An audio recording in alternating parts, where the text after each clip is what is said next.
everybody, thanks for stopping by. My name's Mike McNamara. This is Screen Magazine.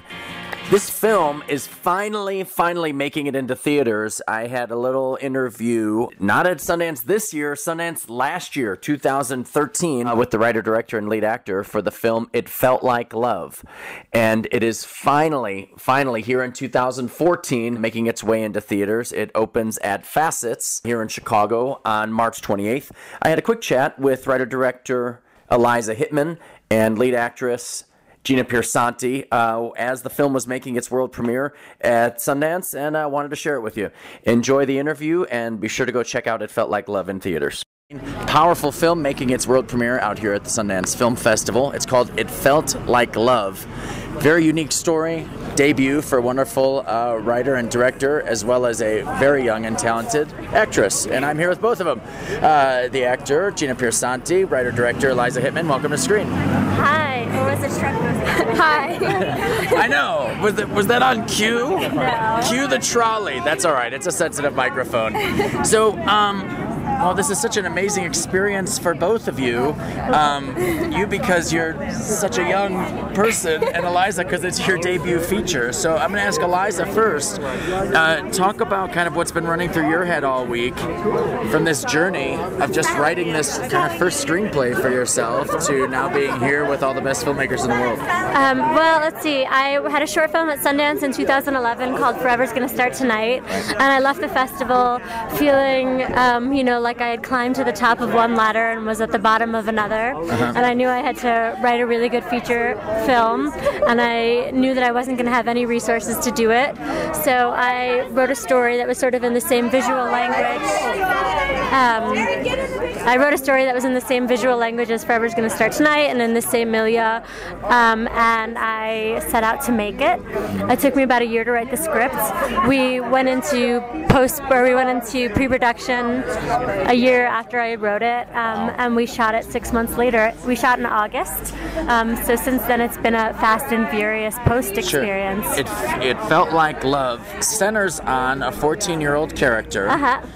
Usually when I hear this, I think, okay, they found a 27-year-old that looks 18-ish that they put into this. You actually found someone that was age-appropriate, correct? Yeah, I really wanted to keep the actor who played Lila, the main character, true to age. And I knew that would come along with a lot of challenges, which it did. But I knew it would be worth it in the end because I wanted the character to be earnest and for her to have palpable vulnerability. And that was something I knew I wouldn't find in someone, who was past that moment. Right. But you found it in Gina Piersanti right here. And by the way, you're at Sundance. Are all your classmates really mad at you?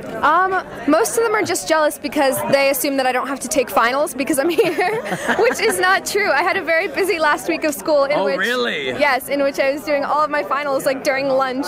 But well, on that note, so talk about how you were able to commit yourself to this film while still, we in the real world forget about the structure and the huge workload of actually being in school. What a challenge for you. I mean, I am in 9th grade, so it's at least a lot of work for me to kind of balance it. But a lot of work. We were lucky because we filmed during summer, so that didn't conflict with any school. We just shot during August.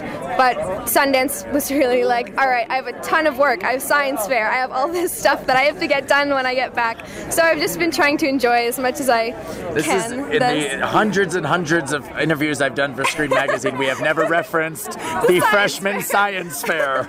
So thank you, Gina. Guys, we're here with Gina Piersanti and writer-director Eliza Hittman talking about It Felt Like Love. Got a few minutes left with you guys. Let me go back to Eliza.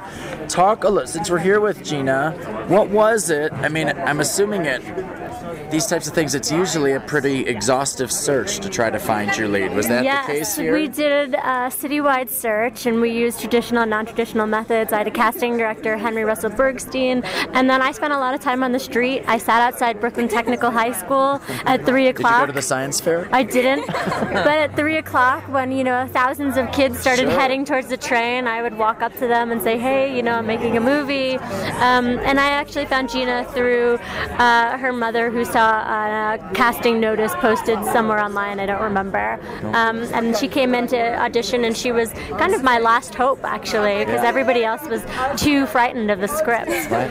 So it was an ongoing dialogue to convince her to do the film. You talk about being frightened of the script a little bit. Why don't you give me a little bit of an introduction to Lila, and then we'll talk a little bit about your tackling that role. Yeah, sure.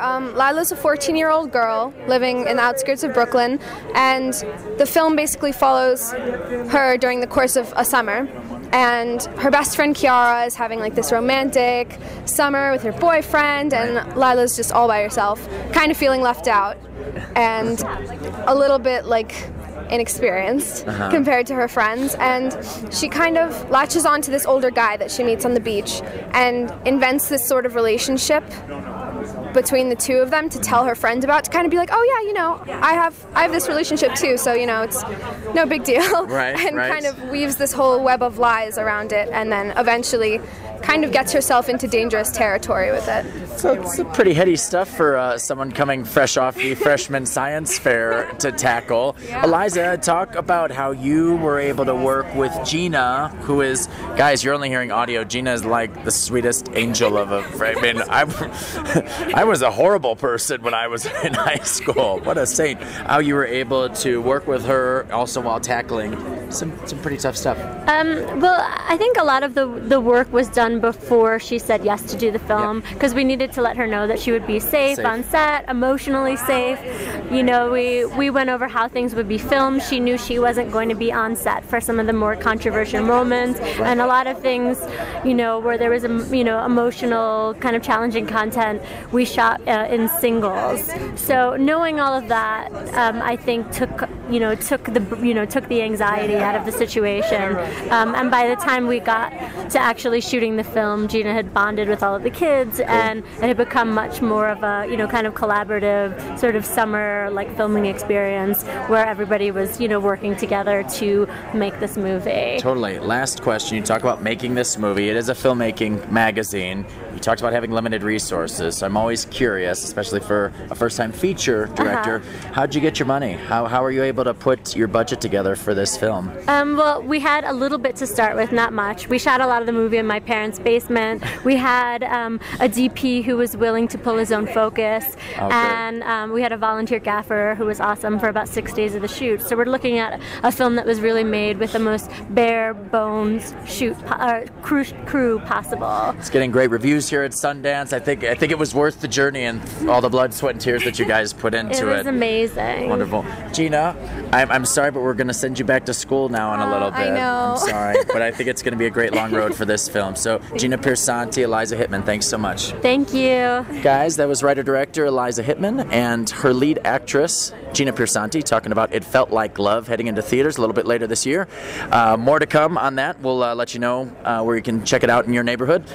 My name is Mike McNamara. Thanks for stopping by Screen. I'll talk with you again soon.